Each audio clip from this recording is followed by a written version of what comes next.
Now, our new president had, of course, not been in this line of work before, and I think had excessive expectations about how quickly things happen in the democratic process.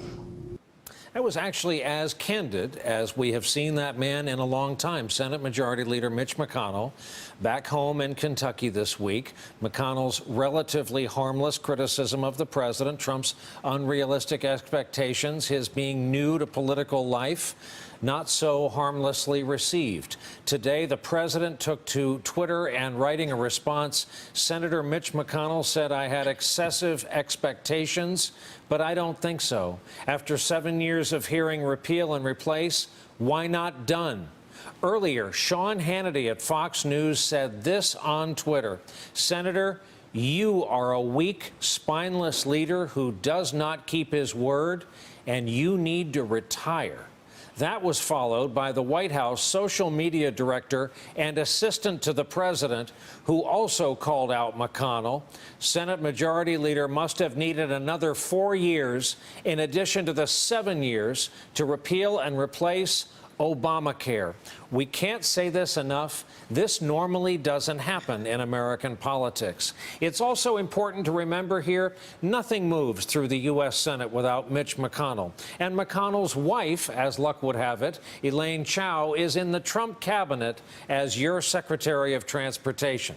That sets the table. Let's talk about this. That's Sam Stein, who you can hear laughing. He's back with us at the panel. Kelsey Snell joins us from Capitol Hill, who covers Congress for the Washington Post. So, Kelsey, I don't know how to come at this. This is uncharted territory, but that's a phrase we have used for 203 nights at least. Sean Hannity and the folks at Fox seldom say anything on a whim or by accident, so that really got my attention, calling on the Majority Leader of the U.S. Senate, same party as the president, to resign.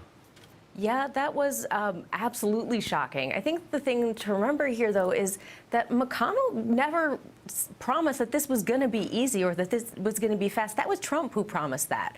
And McConnell, from the jump, was telling people that this was going to take time. And when he had that big press conference with Speaker Ryan back in January, when they were kicking off the whole year, he kept talking about how they needed to get through, approving all of these nominees. They had to approve a Supreme Court justice. There were things that he had to do, and he wanted to kind of set measured expectations. And Trump didn't listen. The White House didn't listen. It was there were signs throughout the entire process that McConnell needed more time, and he needed to work with his members and let the Senate be the Senate, the slow Senate, the little break that is on the entire process. And Trump didn't want to have that happen. Sam, David Letterman had a segment he called, "Is This a Thing?" And that's my question for you. Is this really a thing, that there's going to be a movement to displace the Senate Majority Leader? I don't think so, but like you said, we've lived through 203 days of norms being broken, so who knows? Usually, I remember covering the 2009-2010 Obamacare fight. During an earlier carefree time. And I will say this, Senate Majority Leader Harry Reid's office and the White House did not like each other during the fight, and they would go at each other, but it was always anonymous, and it was always at the aide level, and there would be these backstabby quotes, and you would write about it, and it'd be great fodder. The principals don't normally do this. The principals don't come out and they don't say things like this, like Trump is saying to McConnell right now. But the truth is, it's been brewing for a while, and it's not just health care. Expectations, for instance, are there. Russia sanctions bill, remember, Trump did not want it. The Senate just passed it, gave it to him. You can increasingly see with Jeff Flake, for instance, writing a book admonishing not just Trump, but leadership for not standing up to Trump. There is some fissures that are breaking, and they are threatening to erupt completely in public view. So, Kelsey, I need not remind you, because it's your beat, when they come back, they're going to need a budget, they're going to need debt ceiling.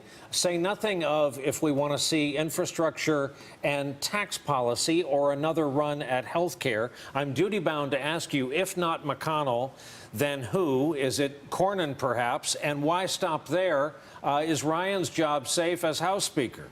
You know, I actually think that Ryan is more susceptible to some of this pressure from Trump than McConnell is. Ryan already has a really fractured group of Republicans. We've seen the Freedom Caucus go after him. You have people who are rumbling and grumbling about the really tough vote they had to take on health care, only to see it fall apart in the Senate. And it's really hard to state exactly how much McConnell is liked. Yes, Flake did take him to task in that book, and yes, there are a few senators who question, you know, his approach, but he is so popular. I spoke with senators on their way out of town last week, and to a person, they spoke with great respect for McConnell. And yeah, they may grumble. Yes, they have internal family fights, but at the end of the day, McConnell's really popular, and it's up to his fellow Republicans whether or not he gets to keep that job. And as long as they like him, it doesn't matter what the president says. Kels makes a good point there, Sam. Whose legacy has been hurt more with health care, Trump or McConnell? That's a really good question. I don't know. If you talk to people in the Republican Party, the voters, they're more prone to blame the Senate for this than they are the president, in part because the Senate has been, and McConnell has been promising this for years, knowing full well that repeal and replace was always going to be a very tough task. And Trump, he's new to this game. He didn't come in quickly, although he did overpromise in this case. From a legacy perspective, I think McConnell's going to be okay eventually. He'll go down as a great tactician still, and I keep getting reminded about this. He was one vote away. Remember, all his members were saying they hated this bill. They thought it was gross and toxic. They didn't want it to pass. They were praying that the House wouldn't pass it. And given all that, he got 49 votes. That is an incredible feat, even though he came up a little short. Hey there, I'm Chris Hayes from MSNBC. Thanks for watching MSNBC on YouTube. If you want to keep up to date with the videos we're putting out, you can click subscribe just below me, or click over on this list to see lots of other great videos.